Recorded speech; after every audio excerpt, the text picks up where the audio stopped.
Hello everybody. आज आपके इस वीडियो में हम जो टॉपिक कवर करने वाले हैं वो टॉपिक है the impact of change in economic policy on business. देखिए, चेंज इन इकोनॉमिक पॉलिसी जो वर्ड है ये पिछले वीडियोस में हमने डिटेल्ड में इसके बारे में पढ़ा था कि जो न्यू इकोनॉमिक पॉलिसी चेंजेस हुए थे 1991 में, उसमें कौन कौन सी मेजर चेंजेस हुए थे और कौन कौन सी मेजर डिसीजंस लिए गए थे और ये क्यों आया, न्यू इकोनॉमिक पॉलिसीज की ज़रूरत क्यों पड़ी हमको। देखिए, आपका थर्ड चैप्टर बिजनेस एनवायरनमेंट, इसका ये एलपीजी के बाद का लास्ट टॉपिक है जिसमें हम लोग मेनली पढ़ेंगे कि जो चेंज हुए हैं न्यू इकोनॉमिक पॉलिसी में, जो कि मेजर चेंज जिसको हम लोग कह सकते हैं लिबरलाइजेशन, प्राइवेटाइजेशन, ग्लोबलाइजेशन, यानी एलपीजी। एलपीजी जो हुआ है उसका बिजनेस के ऊपर क्या इंपैक्ट पड़ा है, और उसके बाद हम लोग देखेंगे कि एज अ बिजनेसमैन या एज अ मैनेजर आपको कौन कौन से मेजर डिसीजंस लेने होंगे या चेंजेस खुद में करने होंगे ताकि आप इसका फायदा उठा सके। तो आइए टाइम वेस्ट ना करते हुए डायरेक्टली स्टार्ट करते हैं हम लोग उसके इफेक्ट के ऊपर। और एलपीजी के बारे में डिटेल्ड में आपको जानना है तो आप प्रीवियस वीडियोस में जा करके देख सकते हैं। तो आइए स्टार्ट करते हैं। जो सबसे पहला चेंज, देखिए, जो एलपीजी हुआ था, लिबरलाइजेशन, प्राइवेटाइजेशन, ग्लोबलाइजेशन, इसका मेन मकसद था लिबरलाइजेशन में जो अननेसेसरी कंट्रोल है, लाइसेंसिंग है, उसको हटाना। प्राइवेटाइजेशन में डिसइन्वेस्टमेंट हुआ था और प्राइवेट सेक्टर यूनिट्स का पार्टिसिपेशन बढ़ गया था और पब्लिक सेक्टर का पार्टिसिपेशन कम हुआ था। और ग्लोबलाइजेशन में क्या हुआ था कि इंडियन इकोनॉमी को इंटरनेशनल इकोनॉमी के साथ हम लोगों ने इंटीग्रेट किया था, जोड़ा था, आपस में मर्ज करने की कोशिश की थी, जिसमें एक्सपोर्ट इंपोर्ट से जुड़ी हुई बहुत सारी हमने पॉलिसीज के बारे में बात किया। आइए डायरेक्टली बात करते हैं। देखिए, एलपीजी, लिबरलाइजेशन, प्राइवेटाइजेशन, ग्लोबलाइजेशन से जो सबसे बड़ा इफेक्ट पड़ा है मार्केट में वो ये हो गया कि मार्केट में हमारे कंपटीशन का लेवल बहुत बढ़ गया, कंपटीशन बहुत हो गया। पहले क्या था, 1991 से पहले बहुत सारी फॉरेन कंट्रीज की जो बड़ी कंपनियां थी वो इंडिया में आना तो चाहती थी पर आ नहीं सकती थी। जैसे कोका कोला बहुत पहले भी ट्राई कर चुकी थी पर इंडिया में नहीं आई, लेकिन 1991 के बाद वो वापस इंडिया में आई और इजीली एंट्री कर गई, पाली उसने मार्केट में और बहुत बड़ा उसने मार्केट का शेयर कैप्चर कर लिया।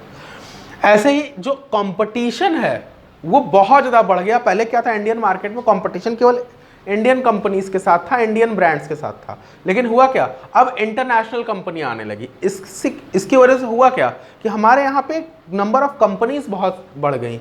इससे हुआ क्या, जो हमारी जो नेशनल कंपनीज थी, जो हमारे देश की कंपनीज थी, उसको इंटरनेशनल मार्केट से बहुत ज़्यादा कॉम्पिटिशन मिलने लगा, बहुत ज़्यादा कॉम्पिटिशन मिलने लगा। क्यों, कौन सा इंपॉर्टेंट वर्ड है यहाँ पे, the entry of MNCs, multinational companies, the entry of multinational company. कुछ एग्जांपल दे दे कि देखिए, इंडियन मार्केट में जो वेस्टर्न एक टीवी की कंपनी थी वेस्टर्न, जो बहुत बड़ा मार्केट शेयर, लगभग 38% मार्केट शेयर उसने कैप्चर किया था इंडियन मार्केट का, टेलीविजन मार्केट का। बट 1991 के बाद जब फॉरेन से और कंट्रीज और कंपनीज जब इंडिया में आने लगी, फॉर एग्जांपल्स उस समय फिलिप्स और भी बहुत सारी कंपनियां जो इंडियन मार्केट में हैं वो आती गई, जिसकी वजह से वेस्टर्न ने अपना मार्केट शेयर लूज करना स्टार्ट कर दिया और एक टाइम के बाद वेस्टर्न कंपनी लगभग मार्केट से वैनिश हो गई। ऐसे बहुत सारे एग्जांपल्स हैं, जैसे बहुत सारी कार की कंपनियां इंडियन मार्केट में आ गई जिसने बहुत जल्दी मार्केट बहुत तेजी से कैप्चर कर लिया। तो हुआ क्या, increasing competition in the market due to entry of multinational companies. तो सबसे पहला इफेक्ट क्या पड़ा हमारे बिजनेस के ऊपर, जो इंडियन बिजनेस था उसके ऊपर, कि उसको इंटरनेशनल कंपटीशन का सामना करना पड़ा और कंपटीशन बहुत ज़्यादा बढ़ गया। तो first point is increasing customer. अब ये तो इंक्रीजिंग कंपटीशन, अब कंपटीशन बढ़ने से हुआ क्या, इंडिया में हमारे यहाँ पे जो कस्टमर है वो बहुत डिमांडिंग हो गए। अब कस्टमर डिमांडिंग हो गए, इसका मतलब क्या हुआ, मोर डिमांडिंग कस्टमर। पहले कंपनियां कम थी, जब कम कंपनी थी तो प्रोडक्शन कम था, जब प्रोडक्शन कम था तो जो भी मार्केट में प्रोड्यूसर थे वो अपने अकॉर्डिंगली मार्केट को मोल्ड किया करते थे, अपने अकॉर्डिंग मार्केट चलाया करते थे। मतलब क्या हुआ, तो मार्केट वाज प्रोड्यूसर ओरिएंटेड। अब हुआ क्या कि प्रोड्यूसर ओरिएंटेड की वजह से कुछ कंपनियां थी अपने अकॉर्डिंगली मार्केट में वर्क किया करती थी, लेकिन इंटरनेशनल बॉर्डर्स के क्रॉस करने में कंपनियों ने काफ़ी इजी पाया अपने आप को और इंडियन मार्केट में एंट्री करती चली गई। इंडियन मार्केट में आकर उन्होंने अपने प्लांट सेट किए, यहाँ पे आकर उन्होंने प्रोडक्शन बढ़ाया, तो हुआ क्या, हम लोगों के पास जो प्रोडक्ट की कमी हुआ करती थी डेफिसिट प्रोडक्ट से हम लोग मूव कर गए सरप्लस प्रोडक्ट पे। इंपॉर्टेंट वर्ड्स है, ध्यान दीजिएगा। पहले प्रोडक्ट कम थे, डेफिसिट प्रोडक्ट था, अब प्रोडक्ट बहुत ज़्यादा हो गए, हमारे यहाँ प्रोडक्ट सरप्लस हो गया। अब सरप्लस प्रोडक्ट होने के बाद क्या हो गया, कस्टमर के पास ज़्यादा चॉइस मिल गए, ज़्यादा चॉइस मिल गए, वो अपने अकॉर्डिंग सर्च करना स्टार्ट कर दिए। अब कंपनीज को भी कस्टमर के अकॉर्डिंगली मैन्युफैक्चर करना स्टार्ट करना पड़ गया। तो हुआ क्या, अब कंपनीज पहले अपने अकॉर्डिंग बनाया करती थी, प्रोड्यूसर अपने अकॉर्डिंग बनाता था, अब वो कस्टमर के अकॉर्डिंग बनाने लगा। मतलब हुआ क्या कि पहले producer was the king of market, producer was the king of market, अब क्या हो गया, consumer is the king of market, consumer is the king of market. तो हुआ क्या, जो हमारे कस्टमर है ज्यादा डिमांडिंग हो गए, क्योंकि मार्केट प्रोड्यूसर ओरिएंटेड से कस्टमर ओरिएंटेड हो गया। तो दो चीजें क्लियर हो गई, कंपटीशन बढ़ गया और कस्टमर का पार्टिसिपेशन बहुत बढ़ जाने की वजह से कस्टमर पार्टिसिपेशन होने लगा, कंज्यूमर ओरिएंटेड मार्केट हो गई। अब ज्यादा कस्टमर, ज्यादा कंपटीशन, ज्यादा कंपनी, इसका इफेक्ट क्या पड़ा कि जब बाहर से कंपनी आई, इंटरनेशनल मार्केट से जब कंपनियां आई, एमएनसीज आई, मल्टीनेशनल कंपनीज आई, तो अपने साथ वो बहुत सारी लेटेस्ट टेक्नोलॉजीज लेके आई, बहुत सारी उन्होंने रिसर्च करके अपनी कंपनीज को इंडिया में सेट किया। उससे हुआ क्या कि अब इंडियन मार्केट में जो कंपनीज थी उन्होंने अपने यहाँ पे रिसर्च एंड डेवलपमेंट में इन्वेस्टमेंट बढ़ा दिया। कुछ कंपनी 2%, 4% जो इन्वेस्टमेंट किया करती थी, अब वो 10%, 12% पैसे अपने लगाने लगी केवल रिसर्च एंड डेवलपमेंट में। रिसर्च एंड डेवलपमेंट क्यों, नई टेक्नोलॉजी को किस तरह से लाया जाए, किस तरह से नई टेक्नोलॉजी के साथ अडेप्ट किया जाए, जो नई लेटेस्ट टेक्नोलॉजीज हैं उस टेक्नोलॉजी को हम कैसे इस्तेमाल करें, हमारे लिए कस्टमर के लिए कौन सी टेक्नोलॉजी इजी होगी। तो क्या हुआ कि बहुत तेजी से टेक्नोलॉजिकल एनवायरनमेंट में चेंज होना स्टार्ट हो गया, बहुत तेजी से टेक्नोलॉजिकल एनवायरनमेंट में चेंज होना स्टार्ट हो गया। अब टेक्नोलॉजिकल एनवायरनमेंट क्या है, इसको भी हम लोगों ने dimensions of business environment, components of business environment में डिटेल में डिस्कस किया है। इसके बारे में डिटेल चीजें आप वहां देख सकते हैं। लेकिन हुआ क्या, जब टेक्नोलॉजिकल एनवायरनमेंट में रैपिड चेंज हुआ तो इसकी वजह से हुआ क्या कि टेक्नोलॉजी के साथ एडजस्ट करने के लिए, अडेप्ट करने के लिए कंपनियों ने रिसर्च एंड डेवलपमेंट, R&D में इन्वेस्टमेंट स्टार्ट कर दिया। जो कंपनियां अपने आप को रिसर्च एंड डेवलपमेंट में इन्वॉल्व करके रैपिड चेंजिंग टेक्नोलॉजी के साथ एडजस्ट कर पाई, कोप अप कर पाई, वो तो सेटल हो गई मार्केट में, वो अपने आप को सर्वाइव कर ली वो कंपनीज। लेकिन जो कंपनीज अपने आप को रिसर्च एंड डेवलपमेंट के साथ नहीं आगे बढ़ाई और टेक्नोलॉजी के साथ चेंज नहीं हुई, वो अपने आप को सर्वाइव मार्केट में नहीं कर पाई और बहुत सारी कंपनीज मार्केट से विड्रॉ हो गई, खत्म हो गई लगभग। तो हुआ क्या कि रिसर्च एंड डेवलपमेंट में वर्क करना बहुत जरूरी हो गया, क्योंकि वो एनवायरमेंट टेक्नोलॉजी में बहुत तेजी से चेंज हो रहा था। आते हैं नेक्स्ट, कस्टमर बदल गए, कंपटीशन बढ़ गया, रिसर्च में पैसा लगने लगा, डेवलपमेंट में पैसा होने लगा। तो क्या हुआ कि अब कंपनियों के लिए पुराने तरीके से काम करने से कुछ नहीं होने वाला था। अब हुआ क्या, अब कंपनियों को अपने आप को बदलना ही पड़ा, बदलना ही पड़ा मतलब ये नेसेसिटी हो गई, जरूरत हो गई उनकी। अगर वो ऐसा नहीं था कि अगर बदलेंगे नहीं तो वो मार्केट में चल जाएंगे, अगर उनको मार्केट में बने रहना है तो ये जरूरी था कि अपने आप को वो बदलें। It is there necessity to change. अब नेसेसिटी टू चेंज में उन्होंने क्या किया, अब उनको पुराने रवैये पे, पुराने ढर्रे पे काम नहीं करना था। अब क्या उन्होंने काम करना स्टार्ट किया कि अपनी प्लान्स, पॉलिसी, काम करने का तरीका, ऑपरेशंस, सेल, परचेज, मार्केटिंग, सब चीज के लिए फिर से उनको प्लान्स बनाने पड़े, पॉलिसी बनानी पड़ी। मतलब हुआ क्या, उन्होंने अपने पॉलिसीज को और ऑपरेशंस को मॉडिफाई किया। मॉडिफाई किया मतलब क्या हुआ, उन्होंने अपने पॉलिसीज और प्लान्स को चेंज के अकॉर्डिंग एडजस्ट करके फिर से बनाया। उसको उन्होंने चेंज करके अपने आप को इस तरह से एडजस्ट किया कि अपने आप को चेंज के साथ वो बदल सकें और मार्केट में सर्वाइव कर सकें। तो हुआ क्या, फिर से कस्टमर, कंपटीशन बढ़ गया, कस्टमर हमारे यहाँ पे काफ़ी डिमांडिंग हो गए, टेक्नोलॉजी बदलने लगी, इसलिए इनको भी अपने आप को बदलना पड़ा। अब बदलने में बहुत सारी चीज़ें आ गई, plans, policies, procedure, sales, purchase, marketing, सब कुछ आ गया। अब हुआ क्या, अब इंटरनेशनल कंपनीज आई हैं। जब इंटरनेशनल कंपनीज मार्केट में आई हैं तो वो बहुत सारी टेक्नोलॉजीज़ के साथ आई हैं उनके साथ जो वर्कर्स हैं वो काफ़ी ट्रेंड हैं, वो काफ़ी मॉडिफाइड वे में वर्क कर रहे हैं। तो अब हुआ क्या, जो इंडियन कंपनीज थी पहले थोड़े बहुत स्किल्ड वर्कर थे या कुछ वर्कर के साथ अपने आप को काम निकाल लेती थी, अपने आप को मार्केट में चला लेती थी। लेकिन हुआ क्या, अब सिर्फ कुछ वर्कर के साथ या फिर थोड़ा बहुत जानकारी हो, इनकॉम्पिटेंट वर्कर्स अगर हैं तो उनके साथ काम नहीं चलने वाला था। अब उनको अपने ह्यूमन रिसोर्स का मतलब उनके यहाँ काम करने वाले लोग, एम्प्लॉयज, ह्यूमन रिसोर्स मानवीय संसाधन, वो चीजें जो ह्यूमन बीइंग है, जो एम्प्लॉयज हैं, उनके ऊपर उन्होंने काम करना स्टार्ट किया। और अब बहुत जरूरी हो गया कि उनके यहाँ जो काम करने वाले लोग हैं उनको प्रॉपर ट्रेनिंग दी जाए, उनको प्रॉपर स्किल डेवलपमेंट किया जाए, उनके अंदर उनको नई चीज़ें सिखाई जाए, उनको नई चीज़ें बताई जाए, उनको नई चीज़ों से इंट्रोड्यूस कराया जाए, उनके अंदर नई नई स्किल्स लाई जाए, ताकि वो चेंजिंग एनवायरनमेंट के साथ अपने आप को एडजस्ट कर सके। देखिए, ऊपर आपने टेक्नोलॉजी चेंज की, आपने पॉलिसीज चेंज किए, लेकिन अगर आप अपने यहाँ काम करने वाले वर्कर्स को चेंज नहीं करेंगे तो फिर मार्केट में नहीं चल पाएंगे। तो हुआ क्या, उन लोगों ने डेवलपमेंट स्टार्ट कर दिया अपने एम्प्लॉयज का, कंपनीज ने। क्यों, असर क्या हुआ इसका, अब वर्कर्स को ट्रेनिंग देना जरूरी हो गया। अगर उनको ट्रेनिंग नहीं देंगे तो वर्कर्स पुराने ढर्रे से काम करेंगे और मार्केट में सर्वाइव कंपनी नहीं कर पाएगी। तो उन्होंने डेवलपमेंट स्टार्ट कर दिया अपने यहाँ पे वर्कर्स का। कैसे, उनको टाइम टू टाइम ट्रेनिंग देने स्टार्ट कर दिया, उनको स्किल डेवलपमेंट स्टार्ट कर दिया, नई टेक्नोलॉजी से इंट्रोडक्शन कराया, उसको सीखने का मौका दिया, खर्च करना स्टार्ट किया कंपनीज ने एम्प्लॉयज के ऊपर। तब जाकर के कंपनीज एम्प्लॉयज के साथ मिलके आगे बढ़ पाई। अब हुआ क्या, सब कुछ करने के बाद एक बहुत मेजर असर पड़ा है एलपीजी का। वो ये हुआ कि हमारा मार्केट ओरिएंटेड जो कंपनीज हो गए, अब मार्केट ओरिएंटेड हो गई।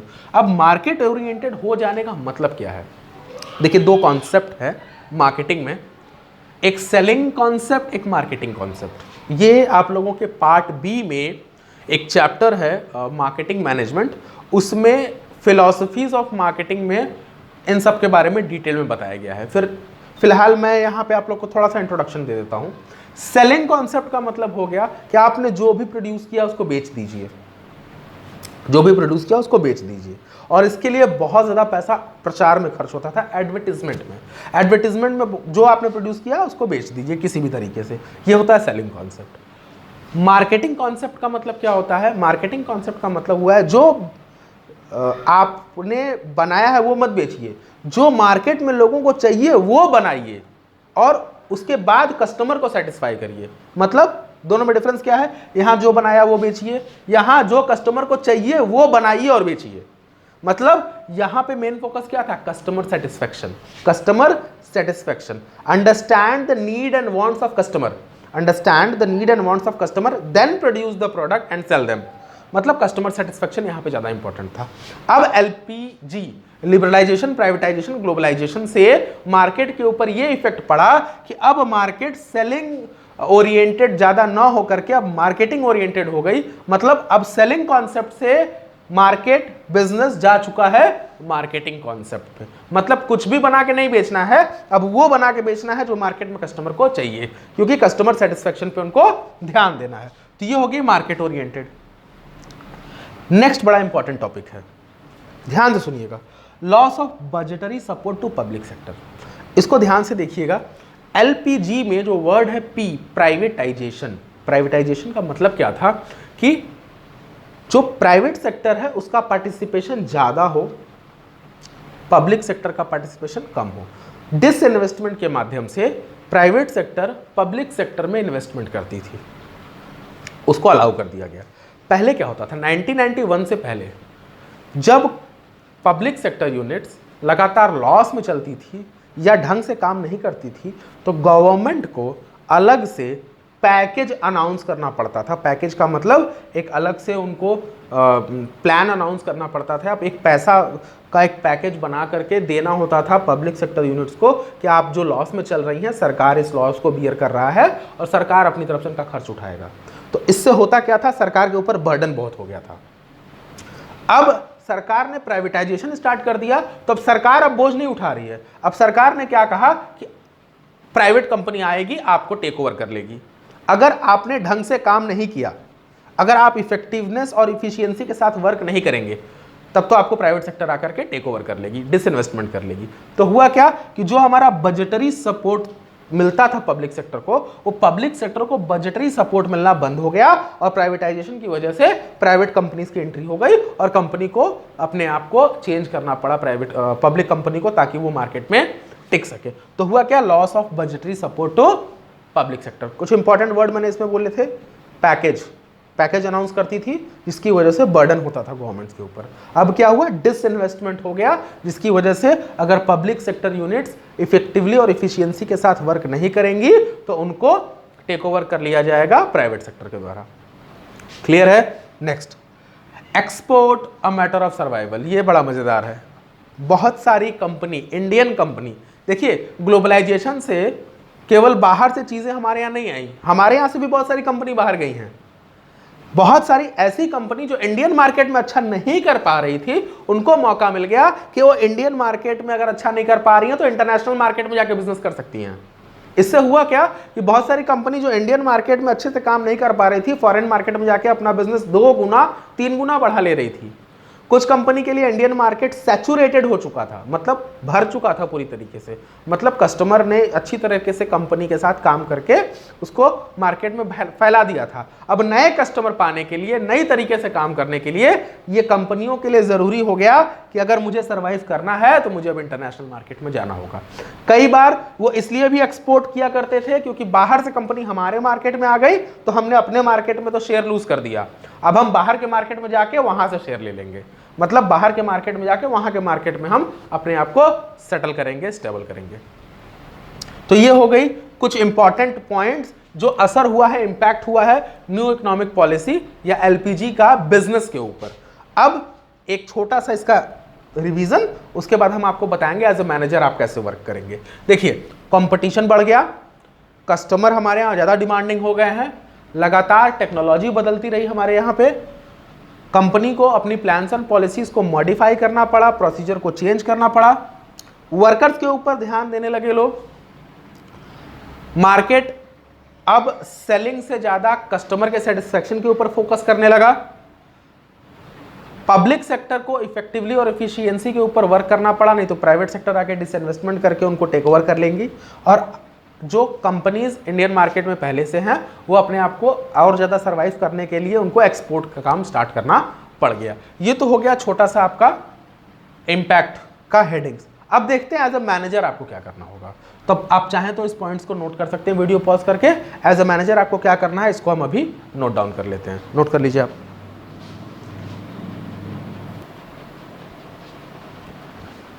आइए देखते हैं कि एज अ मैनेजर आप कैसे रिस्पॉन्स करेंगे इस चेंज की वजह से जो बिजनेस एनवायरनमेंट में हुआ है। Liberalisation, privatisation, globalisation, increase of competition, increase of MNCs, changes in technology, increase in the number of competitors, बहुत सारी चीज़ें आ गई हैं। एज अ मैनेजर, अगर आप मैनेजर हैं तो आप क्या रिस्पॉन्स करेंगे। देखिए, ये जो आप लोग का सब्जेक्ट है बिजनेस स्टडीज़, ये इसीलिए हम लोग मेनली पढ़ते हैं क्योंकि अगर आप बिजनेस करेंगे, अब बिजनेसमैन हैं या बहुत बड़ी कंपनी में मैनेजर हैं, तो आप किस तरह से वहाँ रिस्पॉन्स करेंगे। तो आइए देखते हैं ये जो चेंज हुआ है LPG, तो इस LPG के इंट्रोडक्शन से या फिर न्यू इकोनॉमिक पॉलिसी 1991 में जो चेंज हुआ है उसकी वजह से एज द मैनेजर आपको क्या करना चाहिए। सबसे पहला काम आपको ये ध्यान देना चाहिए एज अ मैनेजर कि आपके यहाँ जो भी वर्कर्स हैं वो कितने क्वालिफाइड हैं। अगर क्वालिफाइड हैं तो उनके अंदर क्वालिफिकेशंस को बूस्ट करिए, मजबूत करिए, और उसके बाद ज़रूरत पड़े तो तुरंत अपॉइंट करिए ऐसे स्टाफ्स को जो प्रोफेशनली क्वालिफाइड हों, ट्रेंड हो, क्योंकि कंपटीशन बहुत ज़्यादा है, टेक्नोलॉजी बदल रही है। एज अ मैनेजर अगर आप पुराने तरीके से स्टाफ से वर्क कराते रहेंगे तो कंपटीशन में आप टिक नहीं पाएंगे। तो सबसे पहले अपॉइंट करिए प्रोफेशनल स्टाफ्स को ताकि वो लेटेस्ट टेक्नोलॉजीज के साथ वर्क कर सकें, और लेटेस्ट टेक्नोलॉजी को कंपनी में इंट्रोड्यूस भी करिए। कंपटीशन बहुत ज़्यादा है, MNC आई हैं तो नई टेक्नोलॉजीज लेके आई हैं, रैपिड चेंज हुआ है, अभी हम लोगों ने पढ़ा था there is rapid change in technological environment. तो टेक्नोलॉजिकल एनवायरनमेंट में अगर चेंज हुआ है, मेथड ऑफ प्रोडक्शन चेंज हुआ है, कस्टमर की नीड वांट्स चेंज हुई है, तो आपको भी तो चेंज होना है। और चेंज होने के लिए सबसे पहले आपको अपनी टेक्नोलॉजी को बदलना होगा। जो लेटेस्ट टेक्नोलॉजी है उसको अडेप्ट करिए, उसके अकॉर्डिंगली अपने कंपनी को चेंज करिए, उसके अकॉर्डिंगली वर्क करना स्टार्ट करिए। और जैसे जैसे टेक्नोलॉजी अपग्रेड हो रही है अपने आप को भी अपग्रेड करिए। अगर अपने आप को अपग्रेड नहीं करेंगे तो आप मार्केट से खत्म हो जाएंगे। तो upgradation to latest technology is the major response of managers in changing business environment. Next, अच्छा, कंपनी का मेन मकसद क्या होता है? अपने प्रोडक्ट को कस्टमर के पास ले जाना और कस्टमर को सेटिस्फाई करना। पहले क्या था? सेलिंग कॉन्सेप्ट, कुछ भी बनाओ बेच दो। अब क्या है? आपको वो बनाना होगा जो कस्टमर को सेटिस्फाई करे। और कस्टमर को सेटिस्फाई करने के लिए आपको एज अ मैनेजर ये समझना बहुत जरूरी है कि कस्टमर को क्या चाहिए आपसे, उनकी क्या जरूरतें हैं। What is the need and want of a customer. सबसे पहले आपको you have to understand the need and want of a customer. Need and want of the customer को आप समझ जाएंगे। उसके बाद समझना ही नहीं है, अब अपने प्रोडक्ट से पूरी तरीके से उनको सेटिस्फाई करना है। आपका मेन फोकस होना चाहिए customer satisfaction. Try to satisfy their need and wants by your product. अपने प्रोडक्ट से, अपने सर्विस से उनको सेटिस्फाई करना है। उनको किसको? कस्टमर को। लेटेस्ट टेक्नोलॉजी से उनको समझिए और नीड एंड वांट्स को सेटिस्फाई करिए अपने प्रोडक्ट से। रिसर्च एंड डेवलपमेंट पे खर्च करिए, इन्वेस्टमेंट करिए, ताकि आप कस्टमर को ज़्यादा बेटर ढंग से समझ पाएं। Understand the need and want of the customer. उसके बाद आपने कस्टमर के साथ प्रोडक्ट अच्छा देने के बाद एक बॉन्डिंग बना ली। अब अपनी कंपनी का भी तो इमेज बनाना है आपको, जैसे ब्रांड की तरह डेवलप कर देना है। अब ब्रांड एक कहने के लिए एक छोटा सा वर्ड है, पर ये पूरी तरीके से अपने आप में एक सिलेबस है। ब्रांड मैनेजमेंट, ब्रांड बिल्डिंग की अलग से क्लासेस और कोर्सेज होती हैं इंटरनेशनल लेवल्स पे और हायर स्टडीज़ में। एक छोटा सा एग्जांपल दे देते हैं हम। इंडिया में मैक्सिमम होता क्या है, लोग शॉप पे जाते हैं और कहते हैं कि भैया एक निरमा दे दीजिएगा। तो what is Nirma? Nirma is a name. Actually वो है क्या? वो क्या देता है? Nirma is giving washing powder. तो दुकान पे अगर आप जाके बोलेंगे give me a washing powder, पूछेगा कौन सा, तब आप बोलेंगे निरमा। या उसने, आप दुकान पे जाएंगे बोलेंगे भैया एक घड़ी दे दीजिएगा, तो घड़ी मतलब वॉच नहीं, यहाँ घड़ी का मतलब डिटर्जेंट पाउडर हो गया। तो आप जब एप्पल वर्ड का नाम लेते हो तो एप्पल वर्ड का कई मतलब हो सकते हैं। या तो आप मोबाइल या लैपटॉप की दुकान पे हैं तो एप्पल का मतलब हाई क्वालिटी लैपटॉप या मोबाइल्स। अब एक फल वाले के यहाँ हैं तो एप्पल का मतलब सेव। तो नाम लेने के बाद माइंड में कस्टमर के वो प्रोडक्ट बन जाना चाहिए। ऐसा होता है ब्रांड बिल्डिंग। तो ये बहुत डीप कॉन्सेप्ट है। एज अ मैनेजर आपका मकसद ये होना चाहिए कि अपना प्रोडक्ट, अपने ब्रांड का इमेज ऐसा बना दिया जाए, अपने ब्रांड का इमेज ऐसा बना दिया जाए कि केवल कस्टमर अगर दुकान पे जाए तो अगर उसको कोई प्रोडक्ट लेना है तो मेरे ब्रांड का नाम सबसे पहले उसके माइंड में आए, मेरे ब्रांड का नाम सबसे पहले उसके माइंड में आए, ताकि हमारी कंपनी की इमेज अच्छी हो और सेल्स बढ़ जाए। और भी ब्रांड बिल्डिंग के बहुत सारे तरीके होते हैं। अब इसके बारे में हायर स्टडीज़ में और पढ़ाया जाएगा। फिलहाल आपका एज अ मैनेजर मेन मकसद क्या है कि अपने ब्रांड को, अपने ब्रांड की इमेज को कस्टमर के माइंड में पहले ले आने के लिए ट्राई करना है। इसके मेथड्स एंड टेक्निक्स होते हैं, इसके बारे में फिर कभी बात करेंगे। फिलहाल आपको एज अ मैनेजर ब्रांड के ऊपर फोकस करना है। और लास्ट, कोई भी कंपनी बिना एम्प्लॉयज़ के वर्क नहीं कर सकती। यहाँ पे आपने अच्छा क्वालिफाइड स्किल प्रोफेशनल तो रख लिया, लेकिन रखने से काम नहीं चलेगा। आपको कस्टमर को तो सेटिस्फाई करना है, अपने यहाँ काम करने वाले एम्प्लॉयज़ को भी सेटिस्फाई करना है। ह्यूमन रिसोर्स को ध्यान रखते हुए अपनी कंपनी से काम करवाना है। अब ह्यूमन रिसोर्स मतलब आपके यहाँ काम करने वाले लोग। अगर आपके यहाँ काम करने वाले लोग आपसे सेटिस्फाइड नहीं है तो वो छोड़ के कंपनी भाग जाएंगे और आपकी कंपनी डूब जाएगी। तो आपका मेन मकसद क्या होना चाहिए कि अपने एम्प्लॉयज़ का भी ध्यान दीजिए। कैसे? उनको फेयर रेम्यूनरेशन दीजिए, फेयर कंपनसेशन दीजिए, उनकी सैलरी, उनका पैसा अच्छा दीजिए, ताकि उनको भी लगे कि मेरी कंपनी ने मेरे साथ नाइंसाफ़ी नहीं की है, मुझे ठीक ठाक पेमेंट दे रही है। और टाइम टू टाइम उनको मौका दीजिए कि वो खुद का डेवलपमेंट कर पाएँ।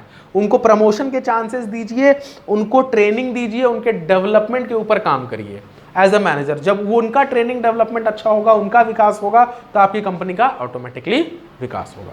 तो आइए शॉर्ट में देखते हैं। अच्छे एम्प्लॉयज़ को रखिए, नई टेक्नोलॉजी के साथ काम करिए, कस्टमर की नीड एंड वांट को समझिए, उसको सेटिस्फाई करिए, अपना ब्रांड इमेज तैयार करिए, अपने ब्रांड को कस्टमर के माइंड में फिट करिए और अपने जो एम्प्लॉयज़ हैं उनकी सेटिस्फैक्शन का ध्यान रखिए, उनको अच्छा सैलरी दीजिए, अच्छा रेम्यूनरेशन दीजिए, उनकी ट्रेनिंग एंड डेवलपमेंट पे काम करिए। एज अ मैनेजर आप और भी बहुत कुछ कर सकते हैं। फिलहाल ये मेन चीज़ें हैं जो मैंने आपके साथ डिस्कस की है। अगर मेरी पढ़ाई हुई बातें अगर आपको अच्छी लग रही हैं, प्लीज़ लाइक करिए, वीडियो को शेयर करिए अपने दोस्तों के साथ। बोर्ड्स में इससे इनडायरेक्ट क्वेश्चन आते हैं। नए हैं तो चैनल को सब्सक्राइब करिए।